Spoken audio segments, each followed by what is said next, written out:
بسم اللہ الرحمن الرحیم۔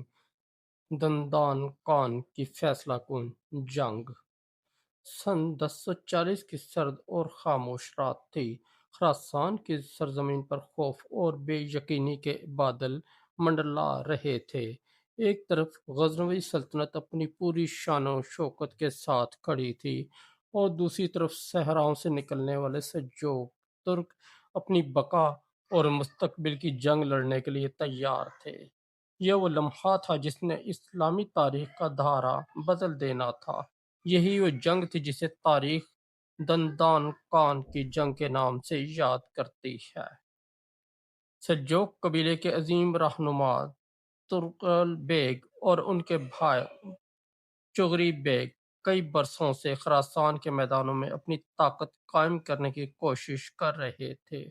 ان کے ساتھ ترک قبائل کے ہزاروں جنگجو تھے جن کی زندگی گھوڑوں، تیروں اور تلواروں کے سہارے گزرتی تھی۔ دوسری طرف غزنوی سلطنت کے عظیم بادشاہ سلطان مسعود غزنوی اپنی سلطنت کے زوال کو روکنے کے لیے ہر ممکن کوشش کر رہے تھے۔ ان کے پاس ایک منظم فوج، تجربہ کار جرنیل اور بے شمار وسائل موجود تھے۔ انہیں یقین تھا کہ صحراؤں کے خانہ بدوش ترک زیادہ دیر ان کے سامنے نہیں ٹھہر سکیں گے۔ خراسان کے شہروں میں بے چینی پھیل چکی تھی۔ لوگ جانتے تھے کہ ایک بڑی جنگ آنے والی ہے۔ بازاروں میں سرگوشیاں تھیں، مسجدوں میں دعائیں مانگی جا رہی تھیں اور سپاہیوں کی تلواریں تیز کی جا رہی تھیں۔ سلطان مسعود نے ایک عظیم لشکر تیار کیا۔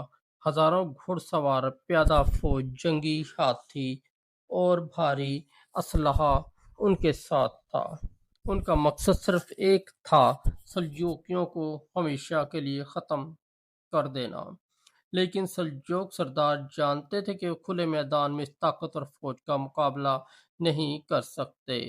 تغرل بیگ نے اپنے بھائی چغری بیگ اور دیگر سرداروں کو جمع کیا اور کہا، ہماری طاقت ہماری تلوار نہیں بلکہ ہماری حکمت ہے۔ اگر ہم نے دشمن کو تھکا دیا تو فتح ہماری ہوگی۔ سلجوق سپاہیوں نے براہ راست جنگ کے بجائے ایک نئی حکمت عملی اپنائی۔ وہ غزنوی لشکر پر اچانک حملے کرتے، ان کے رسد کے راستے کاٹ دیتے اور پھر تیزی سے صحرا میں غائب ہو جاتے۔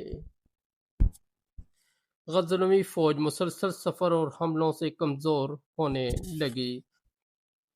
دندان کان کے خشک میدانوں میں پانی کی شدید قلت تھی۔ سلجوقیوں نے کنووں اور پانی کے ذخائر پر قبضہ کر لیا۔ غزنوی سپاہ پیاس اور تھکن کا شکار ہونے لگی۔ کئی سپاہی راستے میں گرنے لگے۔ سلطان مسعود کو اندازہ ہو گیا کہ دشمن صرف تلوار سے نہیں بلکہ صبر اور حکمت سے جنگ لڑ رہا ہے۔ ادھر سلجوق لشکر میں ایک عجیب جذبہ تھا۔ وہ جانتے تھے کہ اگر آج شکست ہوئی تو ان کا نام و نشان مٹ جائے گا، لیکن اگر فتح ملی تو ایک نئی سلطنت جنم لے گی۔ بالآخر مئی سن 1040 میں دندان کان کے میدان میں دونوں لشکر آمنے سامنے آ گئے۔ سورج کی تیز دھوپ زمین کو جلا رہی تھی، ہوا میں ریت اڑ رہی تھی اور دور تک تلواروں کی چمک دکھائی دے رہی تھی۔ غزنوی فوج تعداد میں کہیں زیادہ تھی، لیکن ان کے سپاہی تھکے ہوئے اور مایوس تھے۔ اس کے برعکس سلجوق جنگجو پھرتیلے، تیز رفتار اور پرجوش تھے۔ جنگ کا آغاز تیر اندازی سے ہوا۔ سلجوق گھڑ سوار تیزی سے آگے بڑھتے، تیر برساتے اور فوراً واپس لوٹ جاتے۔ غزنوی فوج انہیں پکڑنے کی کوشش کرتی لیکن کامیاب نہ ہوتی۔ جنگ کئی گھنٹوں تک جاری رہی۔ غزنوی لشکر کی صفیں ٹوٹنے لگیں، سپاہیوں میں خوف پھیل گیا۔ رسد ختم ہو چکی تھی، پانی کم تھا اور مسلسل حملوں نے ان کا حوصلہ توڑ دیا تھا۔ اسی دوران چغری بیگ نے اپنے سوار دستوں کو حملے کا حکم دیا۔ ہزاروں ترک گھڑ سوار طوفان کی طرح میدان میں اترے۔ ان کے نعروں سے فضا گونج اٹھی، اللہ اکبر! غزنوی فوج اس شدید حملے کو برداشت نہ کر سکی، ان کی صفیں بکھر گئیں اور بھگدڑ مچ گئی۔ سلطان مسعود نے فوج کو سنبھالنے کی کوشش کی لیکن بہت دیر ہو چکی تھی۔ دندان کان کے میدان میں غزنوی سلطنت کی طاقت ٹوٹ چکی تھی۔ سلطان مسعود کو میدان چھوڑ کر واپس جانا پڑا۔ ان کی شکست نے پورے خطے کو ہلا کر رکھ دیا۔ وہ سلطنت جس نے برسوں تک خراسان، افغانستان اور ہندوستان کے وسیع علاقوں پر حکومت کی تھی، اب زوال کی طرف بڑھنے لگی۔ دونوں طرف سلجوقیوں کی فتح نے ایک نئی تاریخ رقم کی۔ تغرل بیگ کو سلطان تسلیم کیا گیا اور سلجوق سلطنت کی بنیاد مضبوط ہو گئی۔ اس فتح کے بعد خراسان کے کئی شہر سلجوقیوں کے زیر اقتدار آ گئے۔ لوگ ان کے پرچم تلے جمع ہونے لگے۔ جلد ہی سلجوق سلطنت نے ایران، عراق اور اناطولیہ تک اپنی حکومت قائم کر لی۔ دندان کان کی جنگ صرف دو لشکروں کی لڑائی نہیں تھی، بلکہ یہ حکمت، صبر اور عزم کی فتح تھی۔